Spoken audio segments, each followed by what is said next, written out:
Well, how's it going, everybody? It's been quite a while since I've uploaded to this channel, I think over a year now, and the content that you're about to see at the end of this video, or really what is the meat and potatoes of this video, is actually recorded from over 2 years ago. You'll see at the end of this video, we never really reached like a big fun conclusion on what we were working on, so it just never made for like a good video.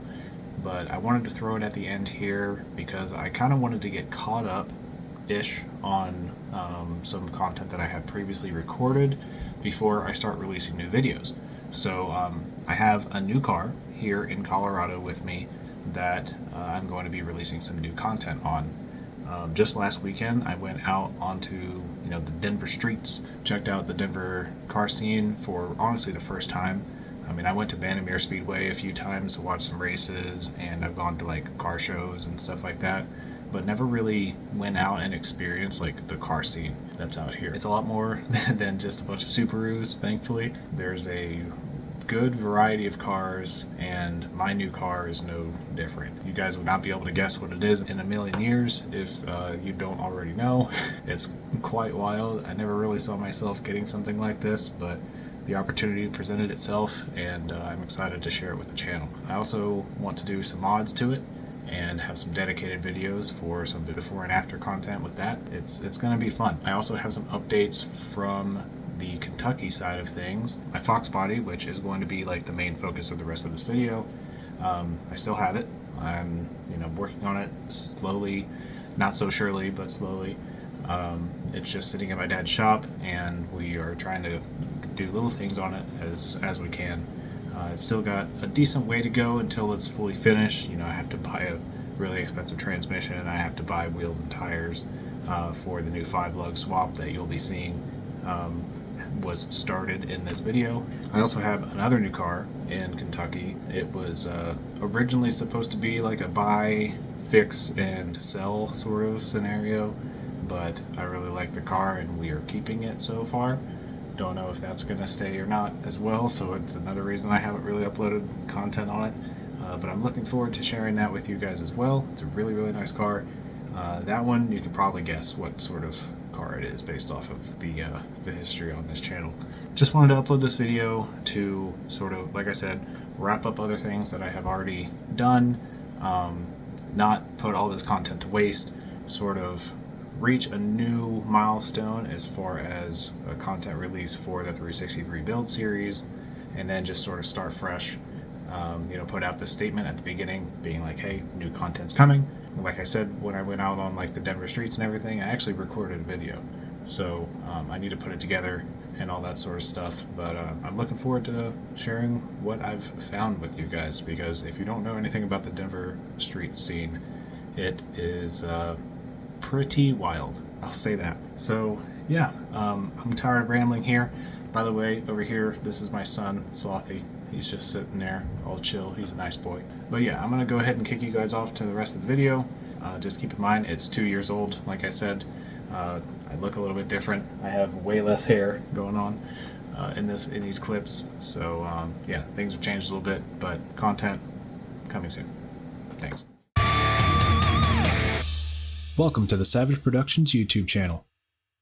How's it going, everybody? Welcome back to the Savage Productions YouTube channel. I am here in Kentucky for about a week, and today is actually my last day. So we've been working pretty hard the last few days, just trying to get this thing to a better spot where a lot more work is done on it than when I got here. I haven't been recording or anything like that. We've just been trying to work through it. So I'm gonna go ahead and get you guys caught up on what we have going on here.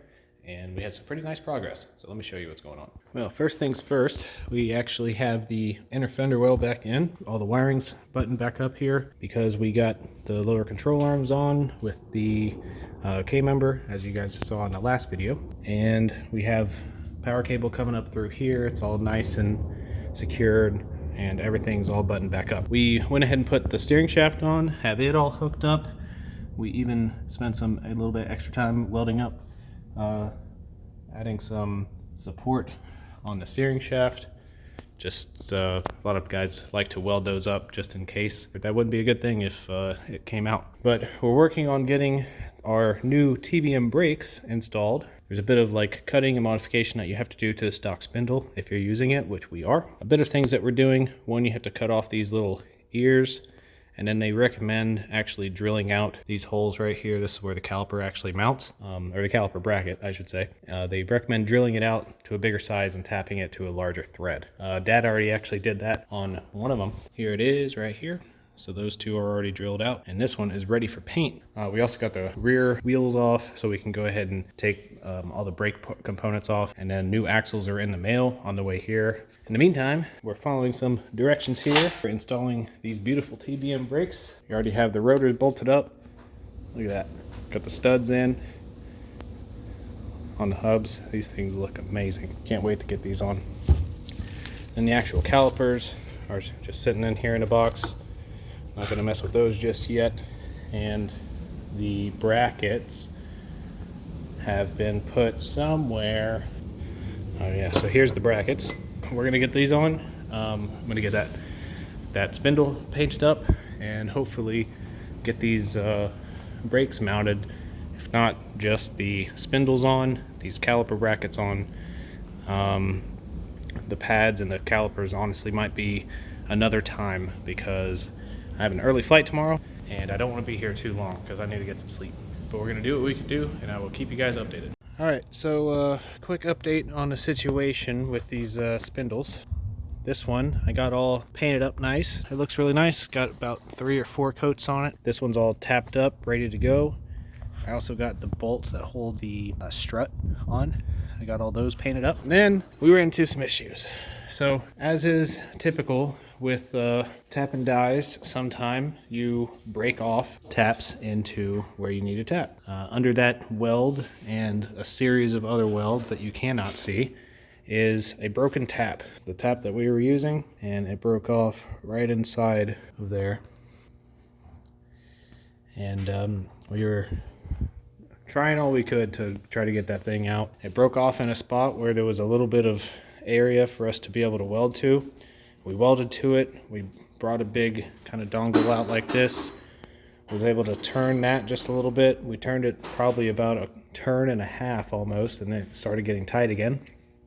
We tried welding to it again, welding a nut to that weld, and then welding out even more, and then tried turning the nut.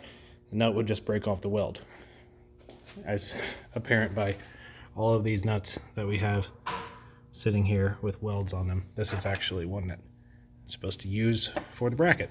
And then took all that off, just tried welding onto a weld and then turning the weld with some vice grips again, and the weld actually started getting into the body of the spindle here. And then once that was welded to the spindle, and you can grind all you want, we ground it off all the way smooth, and the weld was basically penetrated now into the spindle. So what we're gonna have to do is just get a new spindle. You can find these things at junkyards or even for sale on Facebook or something like that. So we'll have to find a driver's side GT spindle for our year. That way they kind of match. And then we'll have to modify it again. So we'll have to cut off this little ear, cut off this ear, and then we're gonna have to drill and tap that one and hope that we don't break that one off. This is actually the tap that broke off. As you can see, it just crumbled right there at the end. And he was almost all the way through it, and he was actually backing it out before it broke. This is one that he had to buy as a replacement for another one that broke that was not that, So it is what it is. Just gonna have to get a new one. We can't drill out from this way because the material that's in here is so hard, it won't accept any of our super dull drill bits, which we also have to replace. So it's just not a good sign all around. So that last clip that I showed you, we were a little SOL on everything going on with the spindle. And Dad had some other stuff going on, so he didn't have a whole lot of time to explore fixing it or whatever. But he did end up getting another spindle, and through a lot of other sort of trial and error, we have wound up with a newly painted, tapped, cut spindle. So this will be able to go right here, and we'll get the old TBM brakes installed. And if you can see over there, we actually have one of them installed. And I'm going to record this clip because I'm going to go ahead and cut this video off because I'm going to be going back home tomorrow morning.